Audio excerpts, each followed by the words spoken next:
In this video, we're going to take a look at creating an account-based pension.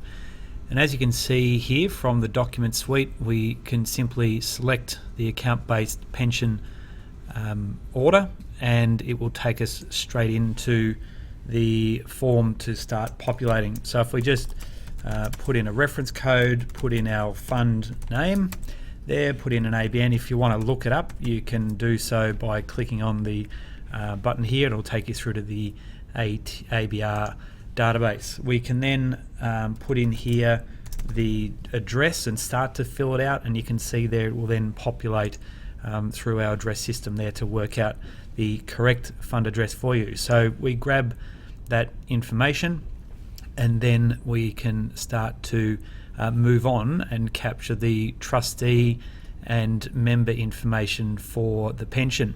So we have here, in this instance, we'll keep it simple and use individual trustees. Select the number of trustees. Again, you can use the drop menu here to decide on using a same address or simply adding an other address. We'll add Mr. Call it John Test here, and his wife, Mrs. Jane Test in this instance. And again, you can choose who you want the chairman to actually be.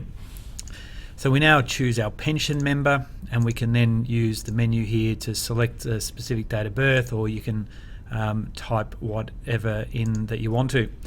We select their sex, and again we've got the ability to use that drop menu and carry on through. So you can see how quickly we're able to work through some of these pages just by having some intuitive smarts in to identify certain things that we've already included. So now we're going in to pick up some information about the fund. So if we start it on the 1st of July, we need to include the member's age. It will calculate that for you as a member's age at their commencement. So if we put that in there, and then it's going to determine our pension to be commenced and our condition of release that's met, so the individual's retired. You'll notice as we've selected account-based pension, it only allows us to put in unrestricted non-preserved benefits here. And if we add that, you should see as well when we go down a bit further that we do have a 50-50 tax-free to taxable proportion that will be established. We need to choose whether it's going to be utilising the member's entire account balance or not, and you can then see what that has calculated there. It's done our minimum pension calculation for us, and we need to then determine the time frames in which those pensions are to be paid and specify the specific amounts. In this instance, we might specify an additional amount above the minimum. We'll call it $15,000, and then we need to look at the rule number or type of rule or clause. So if we've got a clause there, we might call it clause 12, and we move into our next screen. So again, working through very quickly and allows us to simply and easily now order our account-based pension document. So the final couple of pages here are asking whether the pension is to automatically revert in the event of the member's death. So in this instance, we'll include that as Jane as the spouse here, because she's a tax dependent. So you can click and find out a little bit more about who that tax dependent is. We'll put in her date of birth and then the relationship there, who are ordinarily tax dependents. And again, we can use that smart to grab Jane's actual address there.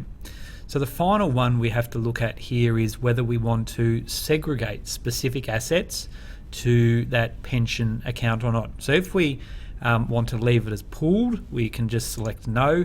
If we want to set aside specific assets, we need to list those assets and be very specific in terms of the name, so the bank account and the name and the market value of the specific assets that are being purchased. So if in this case, we'll leave it as no, and then we simply need to confirm our details, because you'll see what comes up on the screen here is a review of the document for us to consider, make sure it's got all the information in as we would want it to, and then once we're happy with it, we can simply submit that document, and the system will automatically generate the pension documents for John Test here within the ABC SMSF. So if you do have any other questions in respect to the preparation of our account-based pension documents, please feel free to contact us at info@thesmsfacademy.com.au, or you can call us on 1300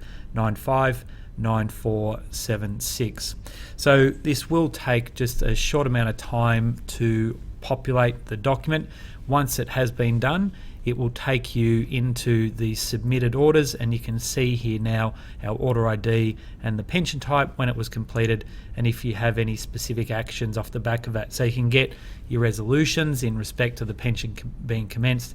You can then also get your product disclosure statement, and importantly, if you're going to be running multiple pensions and you want to reuse that data, again, you can simply click on the reuse data as well. So when we get the resolutions, it will then simply drag down that as a PDF file for you. And when we click on the document, you'll see that it's got all the information there in respect to the member's request.